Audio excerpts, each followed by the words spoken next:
ரூ. 200 லஞ்சம் பெற்றார் அப்படின்ற குற்றச்சாட்டின் பேரில் லஞ்ச ஊழல் ஆணைக்குழு ஒருவரை கைது செஞ்சிருக்காங்க. யார் அப்படின்னு சொன்னா, பேருந்து நேரங்களை, அதாவது போக்குவரத்து சபைக்கு சொந்தமான பேருந்து நேரங்களை ஒழுங்குபடுத்துற ஒழுங்காளர். இவர் என்ன செய்வார்னு சொன்னா, ஒவ்வொரு பேருந்து என்ன நேரத்துக்கு போகுது, என்ன நேரத்துக்கு வருகுது, சரியான நேரத்துக்கு போகுதா, இந்த மாதிரியான அந்த நேரங்களை குறிப்பிடக்கூடிய ஒருவர். இவர் ஒரு பேருந்து நடத்துனரிடம் இந்த நேரத்துக்கு இந்த பேருந்து போகல, அதனால இந்த நேரம் தான் போடுவேன், இந்த நீ இல்லைன்னா ரூ. 200 தரணும் அப்படின்ற மாதிரி லஞ்சம் கேட்டார் அப்படின்ற குற்றச்சாட்டின் பேரில் அந்த நடத்துனர் முறைப்பாடு செய்ததன் அடிப்படையில் இவர் கைது செய்யப்பட்டிருக்காரு.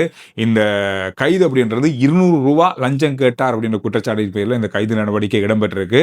இதுல இருந்து என்ன சொல்றது என்றா, ரூ. 200 லஞ்சம் பெற்றான, 10 லட்சம் பெற்றான, 10 கோடி பெற்றான, 10 மில்லியன் பெற்றான, லஞ்சம் தான். எவ்வளவு பெற்றாலும் லஞ்ச ஊழல் அப்படின்றது மிக முக்கியமா ஒரு குற்றமான செயல்.